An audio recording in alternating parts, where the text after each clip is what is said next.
La Asamblea escuchará. The Assembly will hear an address by the Prime Minister of the Islamic Republic of Pakistan, His Excellency Imran Khan.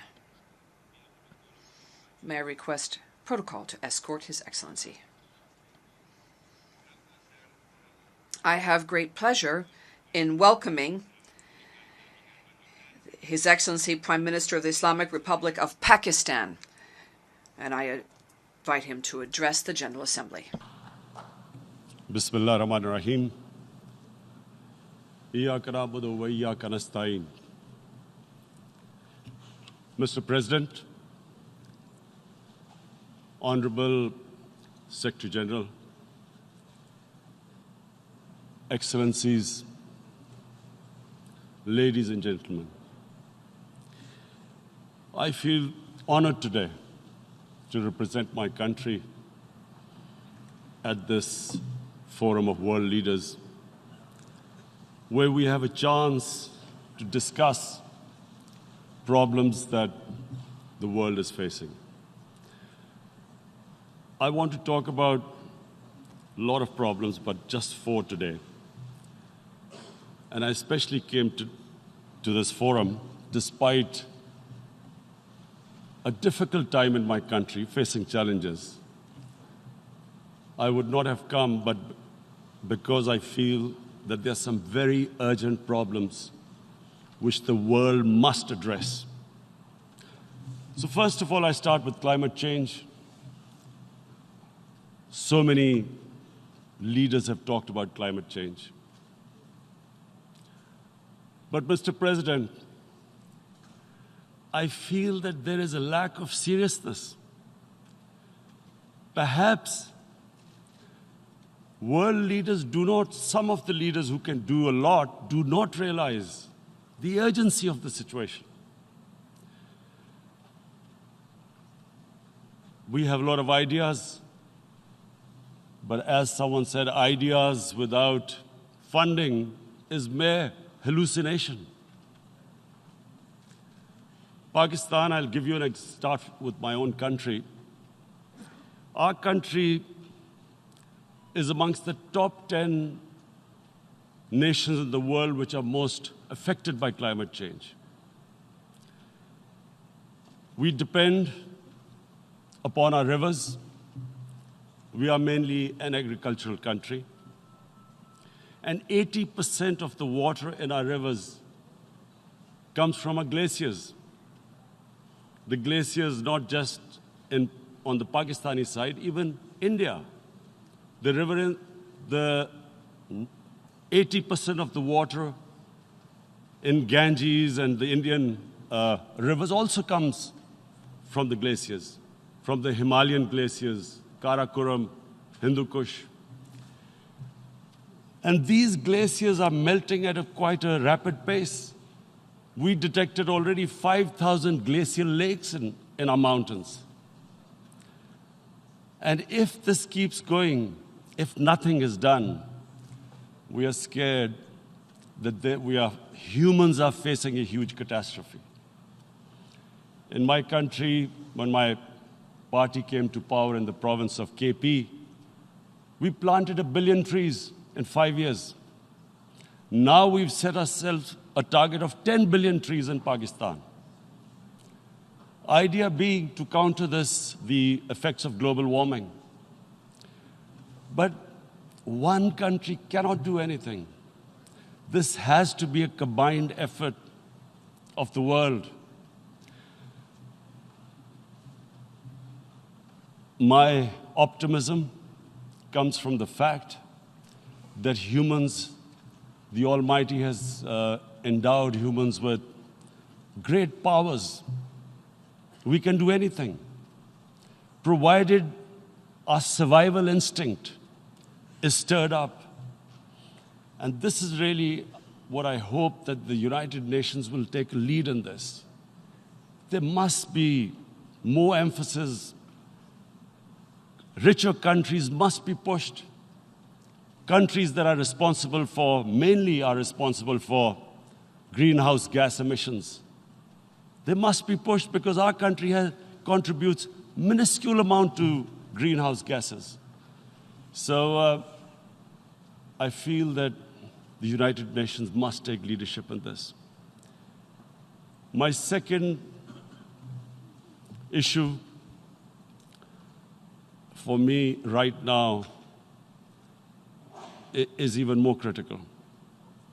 Mr. President, every year, billions of dollars leave the poorer countries and go towards rich countries.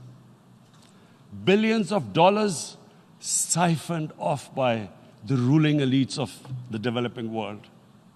And they find their way into Western bank accounts, offshore accounts, tax havens, expensive properties hidden behind companies bought in Western capitals.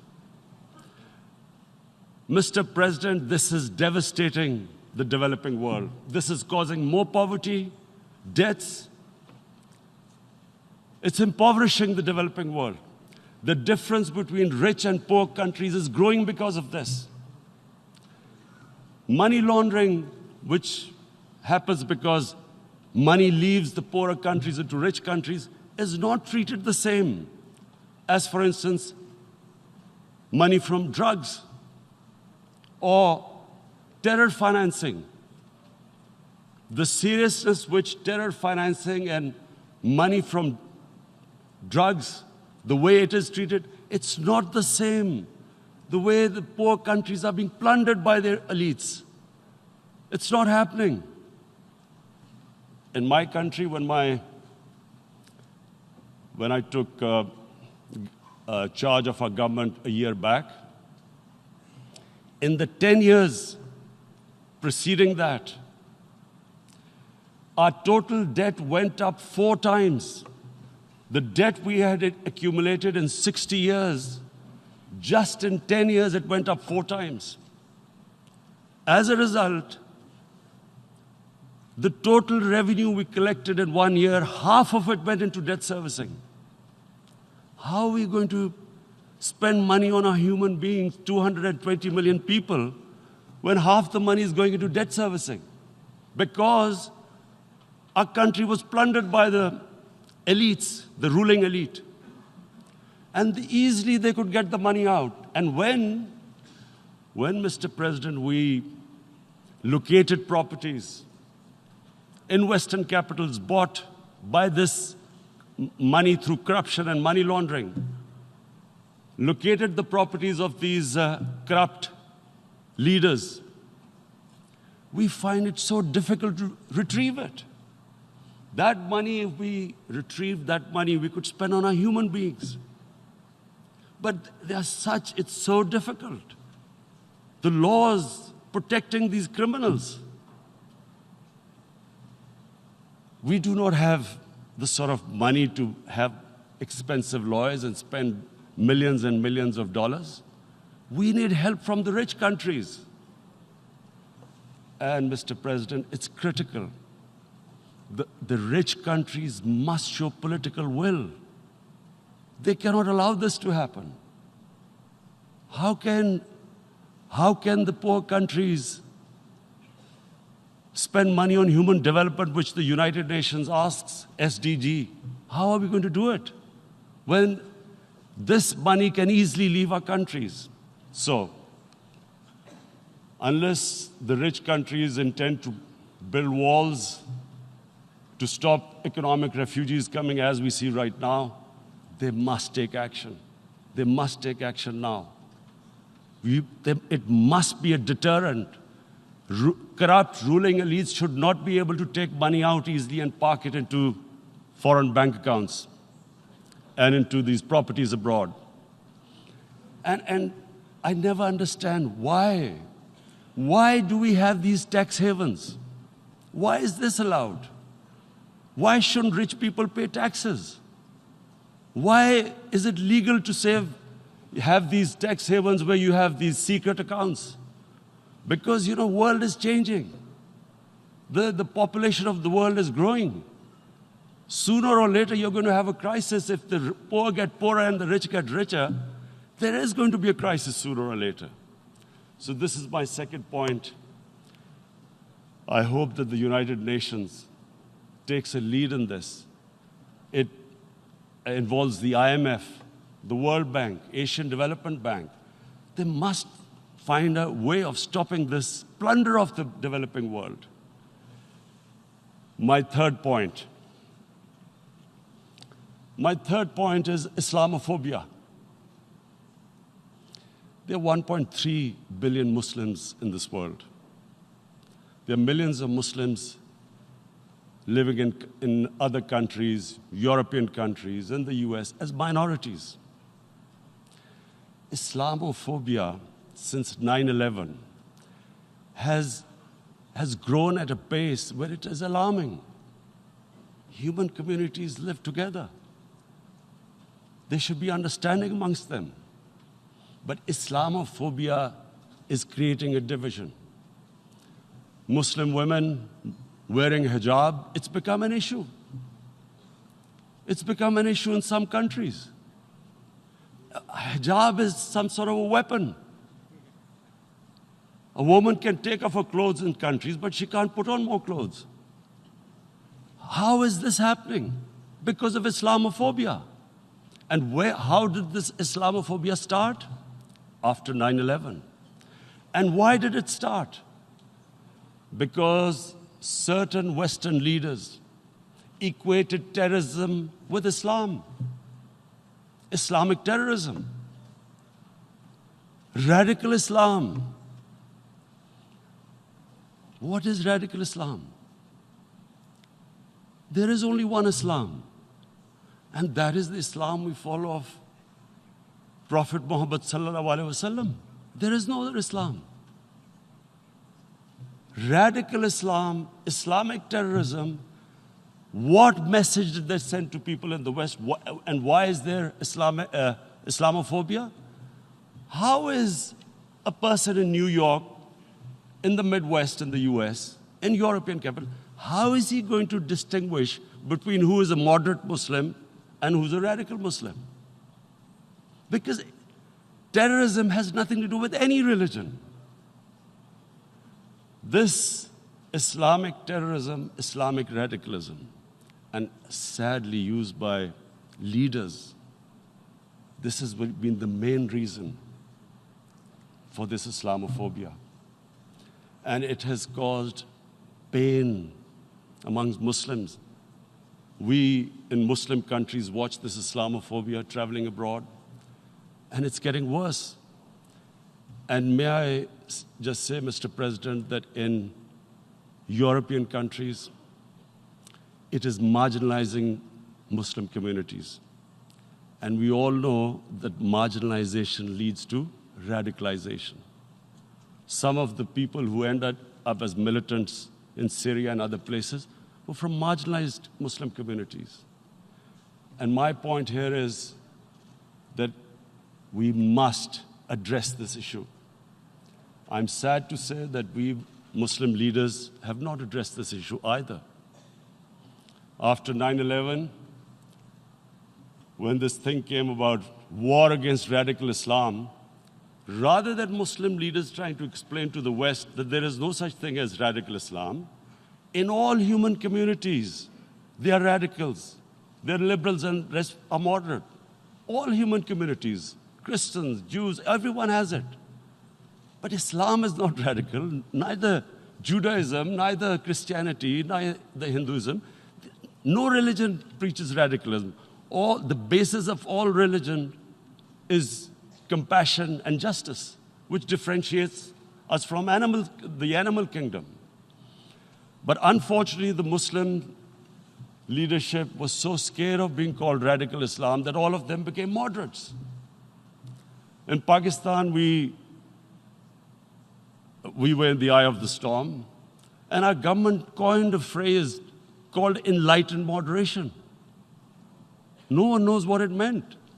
But everyone started putting on Western suits that they were moderates, started speaking. Even those who didn't know English would speak English because they were moderates. No one had a clue what it was. Because we, in the Muslim world, did not explain to the West that there is no such thing as radical Islam. One of the reasons why after 9/11, Islam was supposed to be equated with terrorism was suicide attacks. Because the 9/11 bombers did a suicide attack, all sorts of theories came up that the Muslims are involved in suicide attacks because they will get virgin in heavens. Some came up with, what about women, suicide attackers? So this bizarre thing happened. No one explained. Suicide attacks and Islam were equated.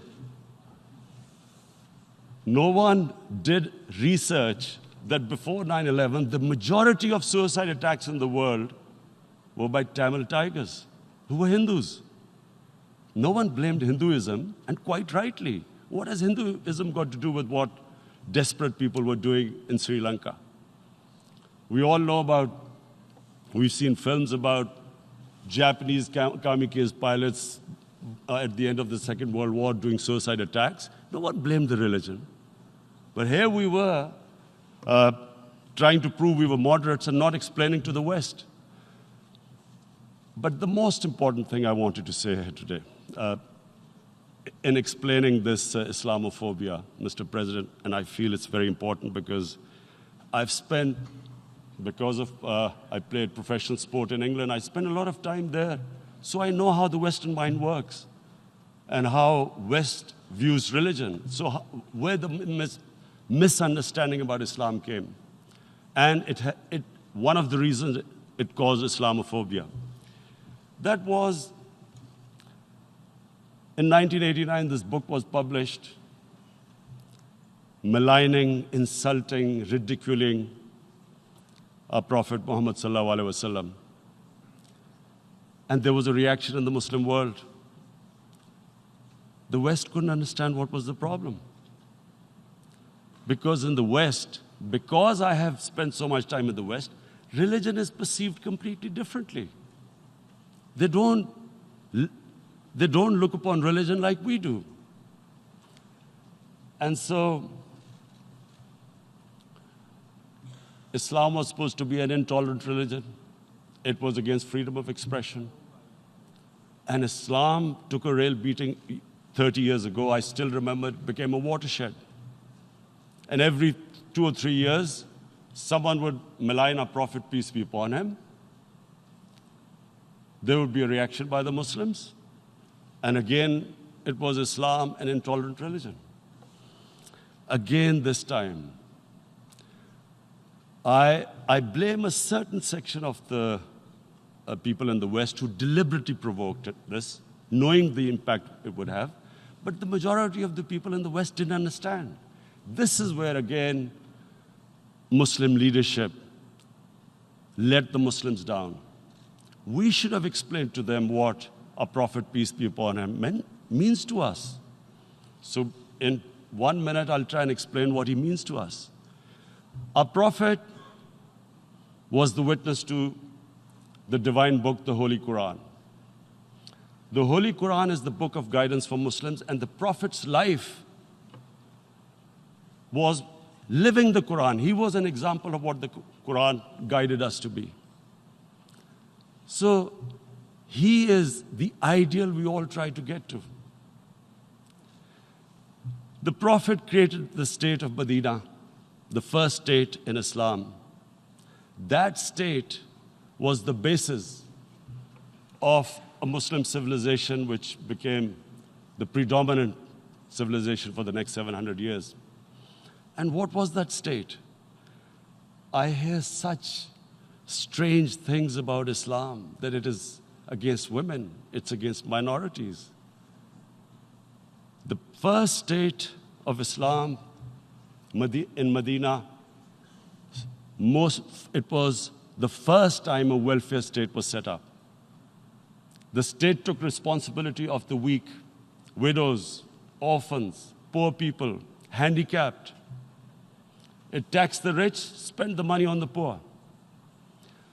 The state announced that all human beings are children of Adam, hence equal, whatever the color of their skin.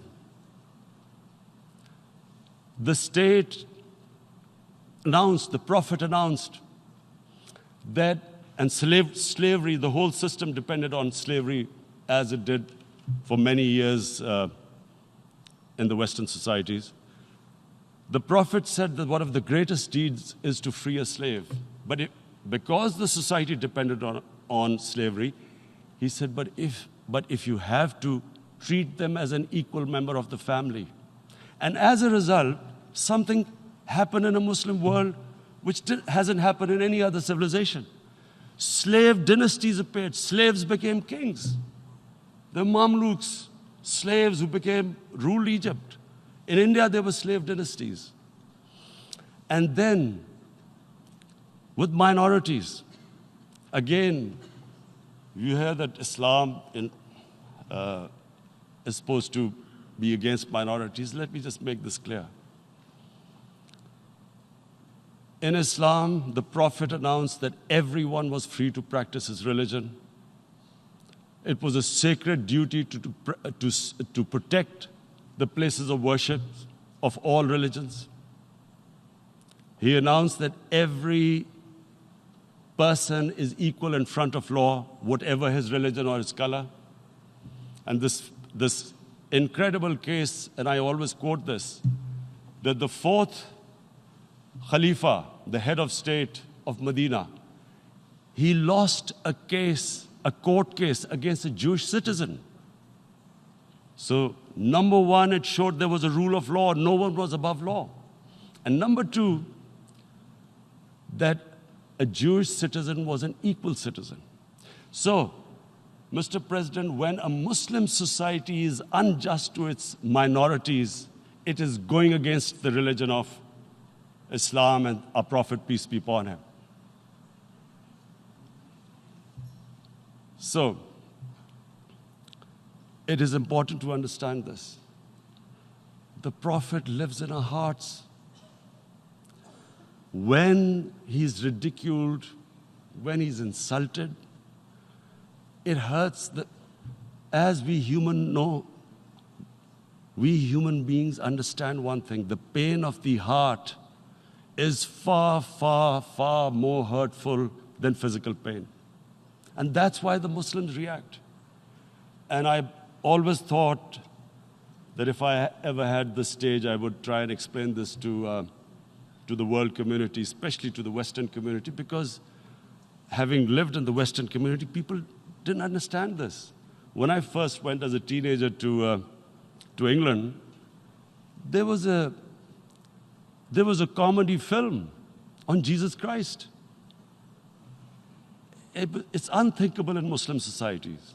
So we need to explain that, look, in a human community, we must be sensitive to what causes pain to other human beings. We have, in the Western society, and quite rightly, the Holocaust is treated with sensitivity because it gives the Jewish community pain. That's all we ask. That do not use freedom of speech to cause us pain by insulting our holy prophet. That's all we want. And now, the number fourth point, Mr. President, and this is the most critical point, is the reason why I especially came here. It is about what is happening in Kashmir. Before I go on this, I want to make one thing clear. That when we came to power, my first priority was that Pakistan would be a country which will try its best to bring peace. We had been through this war on terror. We joined the United States war on terror after 2001. And Pakistan went through one of its worst periods where 70,000 Pakistanis died and over 150 billion was lost to our economy. And Mr. President, I opposed the war because in the 80s, Pakistan had joined the Western countries in what was the freedom struggle then in Afghanistan against the Soviets. And it was funded by the Western countries. These mujahideen groups, which were treated in guerrilla warfare, were trained by Pakistan Army, funded by the Western countries, and especially US, and they waged what was a freedom struggle in Afghanistan. The Soviets called them terrorists. We called them freedom fighters. 1989, the Soviets retreated. The Americans packed up and left. Pakistan was left with these groups. Come 9/11, Pakistan joined the United States in this war on terror. And now our government was supposed to, the reason why I opposed joining this war, because here we had indoctrinated them in jihad, meaning freedom struggle against foreign occupation. Now, because we had joined the US, and the US had occupied Afghanistan, now we were supposed to tell them that, no, this is not freedom struggle and jihad, it's terrorism. So that's why I tried to tell then government that, stay neutral because you will have leverage over them. You will be able to control them. But if you join them, you become collaborators and they will attack you, which is what happened. They turned against us. We went through a nightmare. 70,000 people killed in a war we had nothing to do with. No Pakistani was involved in 9/11. Taliban were in Afghanistan. Al-Qaeda was in Afghanistan. What had we to do with it? 70,000 Pakistanis died. So when we came to power, we decided that we would dismantle what was left of these groups. And this decision was taken not just by us, but by all the political parties in Pakistan. Unfortunately, they didn't implement it. So we came to power, we decided to implement it, and we dismantled whatever was left of the groups. And I know that India keeps accusing us that there are these groups there. I would like the United Nations to send observers, see for themselves what we've done. No Pakistani government would have dared to do this because it would have created strife. But we decided that there would be no militant organizations in Pakistan. So I need to give you this background and to what I'm going to say later on.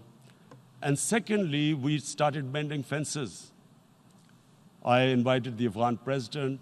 We developed a relationship with Afghanistan. We had problems with Iran. We mended fences there. And then India. Now let me just give you a little background about my relationship with India. Because of cricket, and cricket being it's a passion in the subcontinent, I had great following in India. I have friends in India, and I loved going to India. So immediately, when my party came to power, the first thing we did was to immediately reach out to India. And I spoke to President Modi, and I said, look, we have similar problems. Climate change, poverty, let's get together. Let's resolve our differences through trade. Let's build a relationship on trust. Prime Minister Modi told me that, there were terrorist attacks from Pakistan. I said, we have problems with you. There are terrorist attacks which we know are instigated by India in Balochistan. We caught a spy, Kulbhushan Yadav, who admitted what the sabotage going on in Karachi and Balochistan. So we said, look, let's leave that behind. Let's move forward. Our main priority should be our people. The highest number of poor people live in the Indian subcontinent. Unfortunately, didn't make any headways. Our foreign ministers were supposed to meet on this in the UNGA last year. India cancelled it. We thought that it's their election coming up. It's a nationalist, ultra-nationalist party. It doesn't want to cozy up to Pakistan. So we thought, okay, we'll wait till the elections. Meanwhile, a 20-year-old Kashmiri boy, whose father said was radicalized by the security forces in Kashmir, blew himself up on an Indian convoy. Immediately, India blamed us.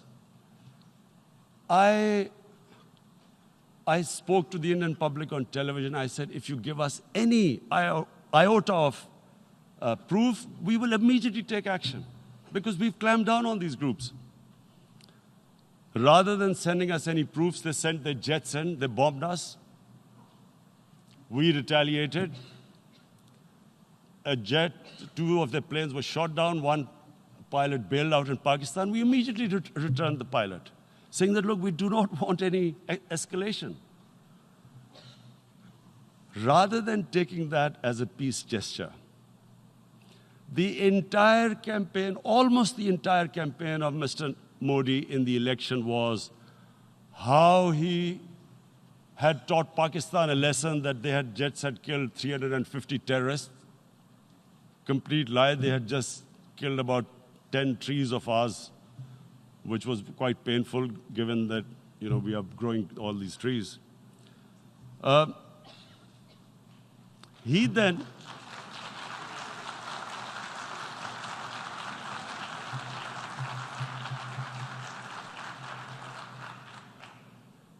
the election campaign, Mr. Modi used words like, this is just a trailer, the movie is about to start. I went into Pakistan and taught them a lesson. This was the election campaign. Okay, so we thought, us politicians make all these statements to win elections. So, okay, after elections, we'll get back to our normal relationship. Well, the moment the elections ended, we approached India, no response, but then we discovered they were trying to push us in the FATF blacklist to bankrupt us. That's when we realized there was an agenda. And that agenda became obvious on the 5th August when India went against 11 United Nations Security Council resolutions, which say that Kashmir is a disputed territory and the people of Kashmir have the right of self-determination. They went against that. They went against Simla Accord, which is about bilateral, sorting out our differences through bilateral means, went against that. They actually went against the Indian Constitution. Illegally, they revoked Article 370, which gave Kashmir the special status. They got an extra 180,000 troops there. Total number of security forces in Kashmir now are 900,000. And they put 8 million people of Kashmir under curfew.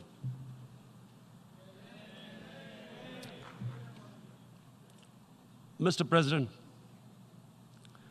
now I just briefly want to make the people understand, how can anyone do something like this? And for that, I have to explain to you what is RSS. RSS, Mr. Narendra Modi is a life member of RSS. RSS was an organization that was inspired by Adolf Hitler and Mussolini, came about in 1925. They believed in racial purity, racial superiority. They also believed they were an Aryan race like the Nazi believed they were an Aryan race. All that I'm saying can be verified. This is the time of information revolution. You can Google all this, what I'm saying. But it is very important for me to explain this to you so you know what is happening in India. This RSS believed in the ethnic cleansing of Muslims from India. At one point, there was racial superiority of the Hindu race. Secondly, it was hatred for the Muslims and for the Christians, because they believed that this golden age of Hindu civilization was stopped because of Muslim rule centuries back and then the British rule of India. So it was racial superiority and hatred for Muslims and Christians. This is openly stated. You look at the founding fathers of RSS, Golwalkar and Savarkar. Just Google them and you'll find out. And this ideology of hate is what murdered the great Mahatma Gandhi in 1948. It was this ideology of hate that made Narendra Modi in 2002 do a pogrom against Muslims in Gujarat when he was the chief minister. He allowed 3 days for these RSS goons who were inspired by the Hitler brown shirts. They actually wear brown shirts. This RSS, the Congress Home Minister gave a statement that in RSS camps, terrorists are being trained. And these terrorists butchered 2,000 Muslims and 150,000 Muslims were made homeless. Narendra Modi could not travel to the US because of that. And I need to make you understand this background before I explain to you that what sort of a mindset would lay siege to 8 million people with 900,000 troops. Women, children, sick people, locked in as animals. In fact, of what I know of England, if 8 million animals were locked in, the RSPCA would have made a lot of noise about it. These are human beings.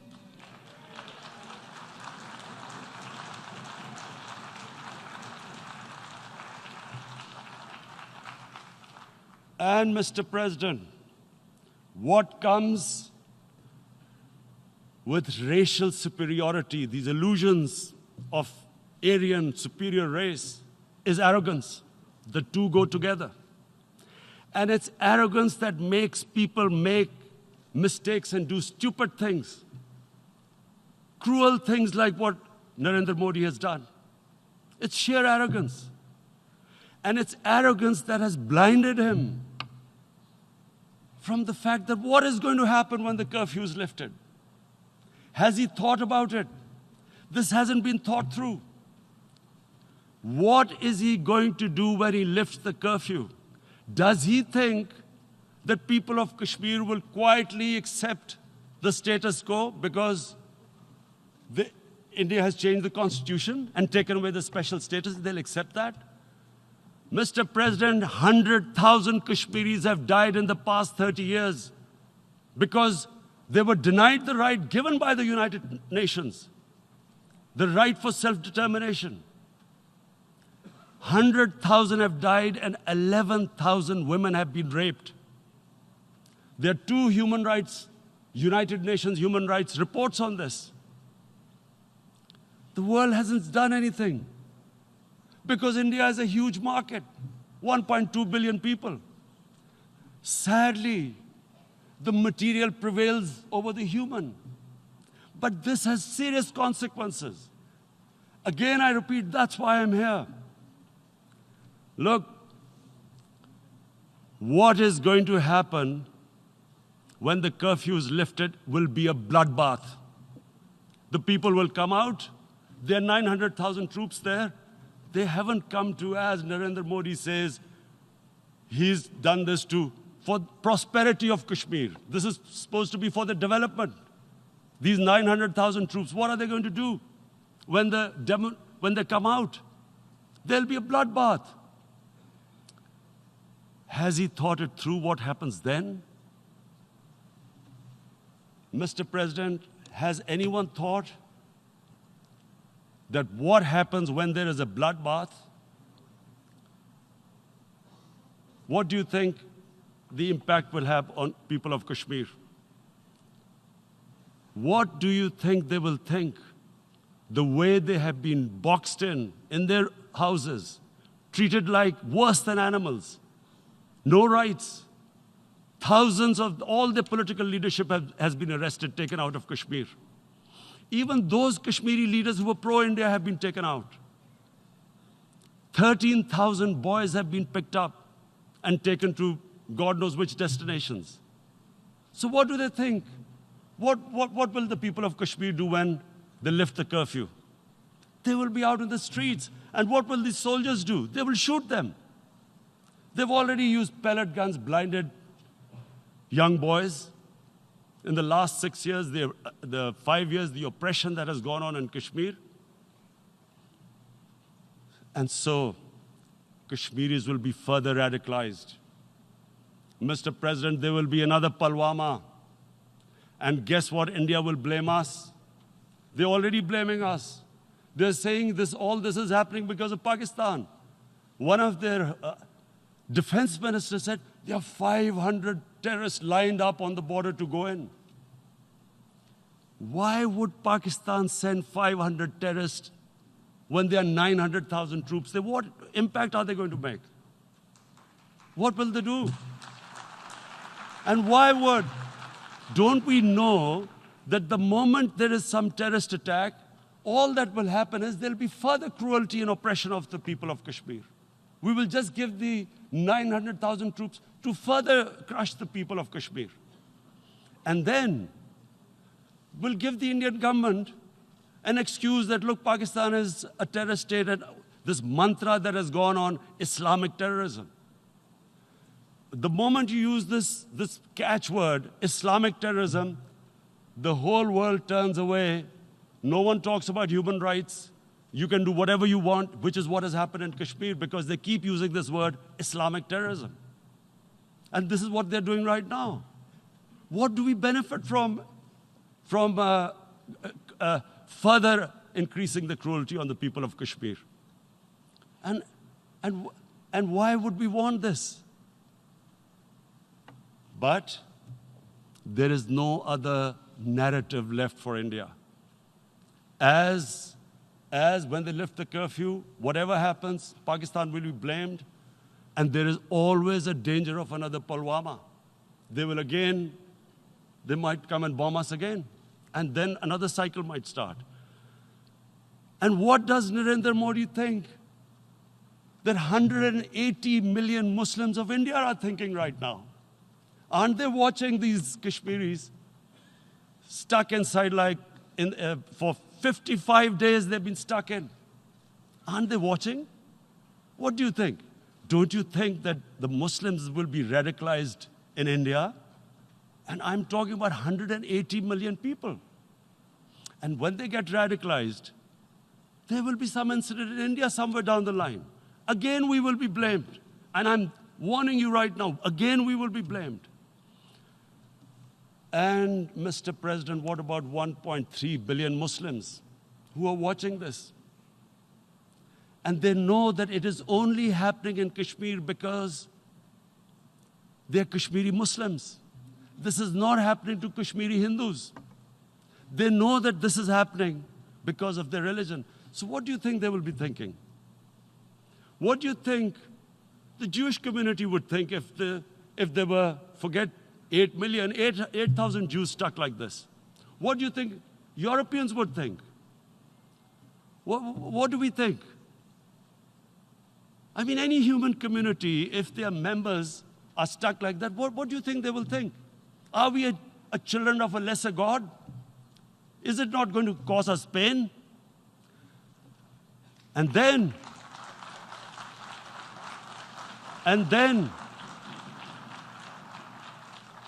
I'll tell you what will happen. People will, in the 1.3 billion Muslims, someone will pick up arms. I know we've been brought up with films, Western films. This good, decent guy doesn't get justice. he decides to pick up a gun and start seeking justice. There was a film made in New York, famous film called Death Wish. This guy gets mugged by and his family, his wife gets killed or something. He can't get justice. He picks up a gun and he goes around shooting muggers. And the whole cinema cheers him on. So what do you think the Muslims are thinking right now? If there is a bloodbath, there will be Muslims becoming radicals, not because of Islam, but because of what they will see, that there's no justice when it comes to Muslims. There were Rohingya Muslims, Myanmar, who are, God knows, almost 1 million people out, ethnic cleansing. What was the response of the world community? So what do you think will be the response of 1.3 billion Muslims? I picture myself. I'm in Kashmir. I've been locked up for 55 days. I have heard about, and there are rapes, Indian Army going into homes, soldiers. Would I want to live this humiliation? Would I want to live like that? I would pick up a gun. You're forcing people. You are forcing people into radicalization. When people lose the will to live, what is there to live for? And this is what, if you can do this to human beings, you are actually radicalizing people. And so, Mr. President, I want to repeat here, this is one of the most critical times. There will be a reaction to this. Pakistan will be blamed. 2 nuclear-armed countries will come face to face, like we came in February. And before we head in that direction, the United Nations has a responsibility. This is why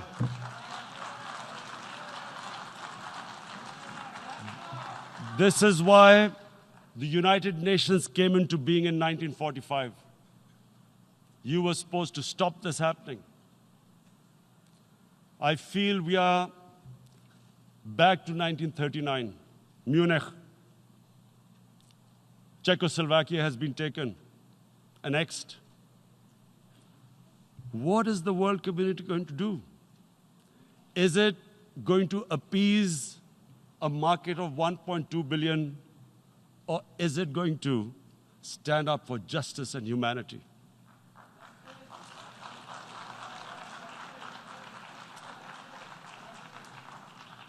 If this goes wrong, you hope for the best, but be prepared for the worst. If a conventional war starts between the 2 countries, Mr. President, if a conventional war starts, and anything could happen, but supposing a country 7 times smaller than its neighbor is faced with the choice, either you surrender or you fight for your freedom till death, what will we do? I ask myself this question.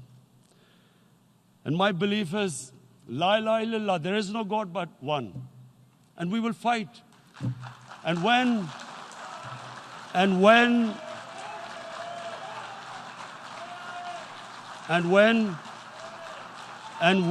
a nuclear-armed country fights to the end, it will have consequences far beyond the borders.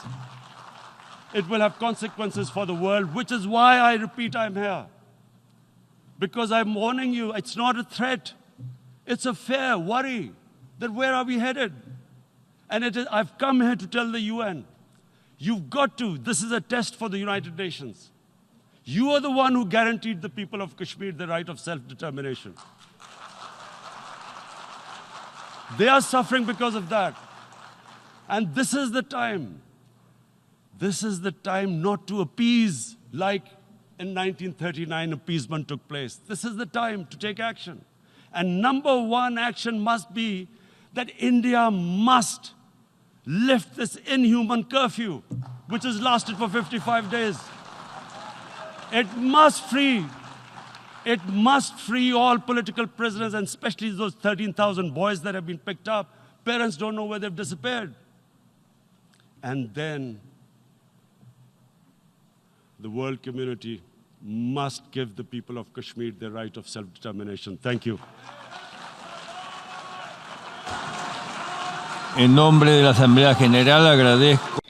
On behalf of the General Assembly, I would like to thank His Excellency, the Prime Minister of Pakistan, and I ask protocol to escort His Excellency.